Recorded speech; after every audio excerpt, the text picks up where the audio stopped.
Hey, how are you? I'm Avatar Freak, and welcome back to the channel. Now, with Avatar The Last Airbender ending on July 19th of 2008, what happened to the show? And there are so many questions that we just have no answers to, and a lot of people are very on edge about so many questions, like what happened with the New World, with all this trouble, with the void of this ginormous war, and what was gonna go of Zuko becoming the new Fire Lord? What happened to Azula after? But one question stood out above all, and that was, what happened to Zuko's mother? Now, today I'm going to be answering that question for you, but if you haven't subscribed, make sure you do. Also, leave a like rating down below, and also make sure you tell me what you want my next video to be. Today I'm doing an explanation, but I don't know, might do a theory. There's some new Netflix news, so I'll probably be talking about that soon. Well, without further ado, let's get right into it.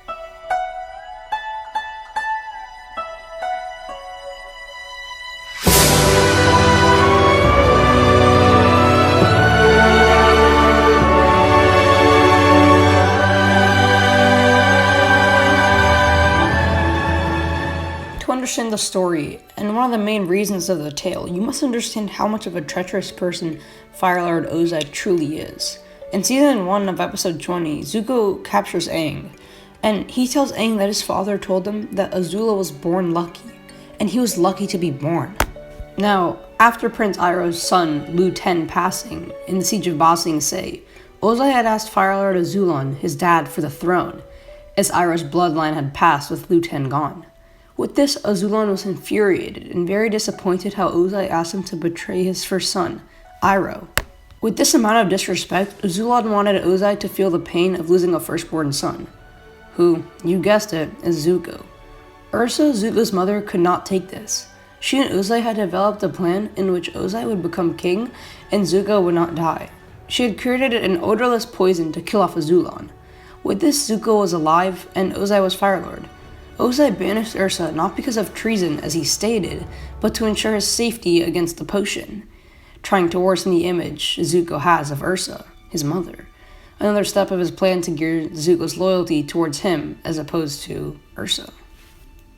But before all of this, let's talk about Ursa and Fire Lord Ozai's marriage. Now, we learned from the comics that Ursa was to wed a man by the name of Akim. Their love story gets shattered when Azulon and Ozai show up to their village and ask for her hand in marriage. And with this, she obviously has no choice but to say yes, as he's the freaking Fire Lord. Bruh, if she said no, oh my god, bruh, stuff would go down. I mean, he would burn the whole village. But Ursa and Ozai do eventually get married, and she's forced to leave the village and go to the royal palace to attend her duties. Now, fast-tracked when she gets banished, and she's on her way home, back to her village.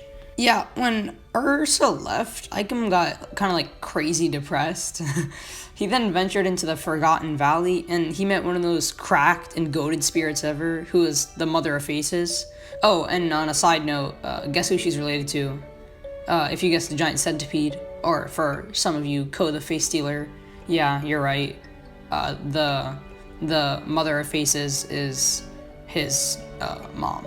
But yeah, old Ikem got a new face and went by the name of Norin and returned back to the village for a new start, I guess.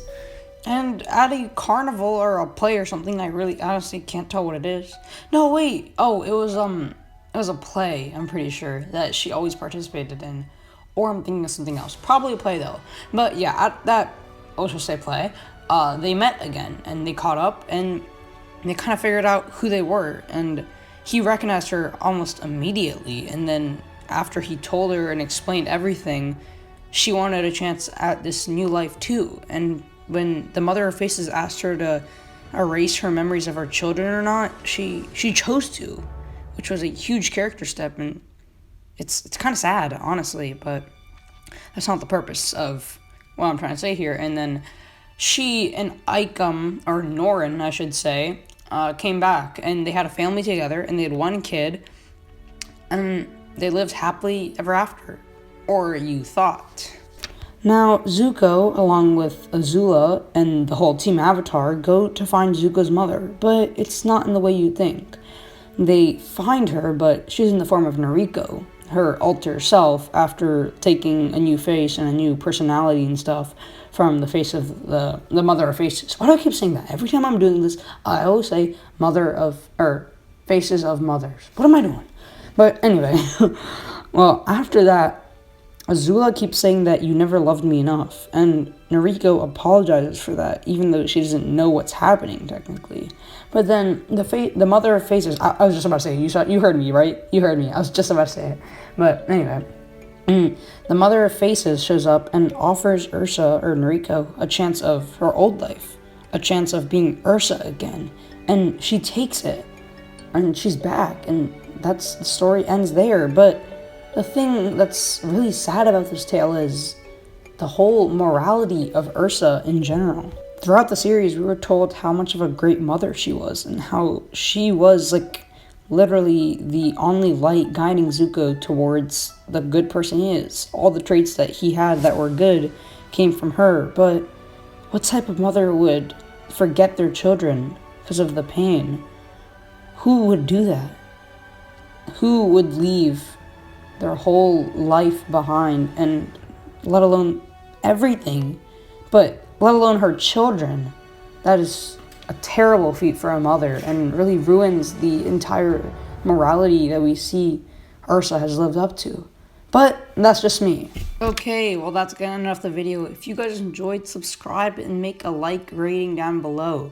And I'm also going to start on doing a new thing on this channel where I just shout out a lot of my fans, a lot of my friends. So, yeah, let's just get right into it. Make sure you guys subscribe to AA Beat Master, or Beat Beast, sorry, Boom Trees Clips, OMP Acid, and also Terry He gave me a shout out last week. It was beautiful. I like that. Thank you so much if you're watching this, Terry He. But yeah. And also, if you guys like this type of storytelling where I explain some things, some of the questions in Avatar, make sure you let me know. There's a lot of stories I could do, honestly. There's a lot more comics, a lot more things I can do. There's a lot of core comics, I think, so I can do a lot more stories if you want. Okay, well, I'm Avatar Freak, post every Wednesday. I'll see you guys later. Bye.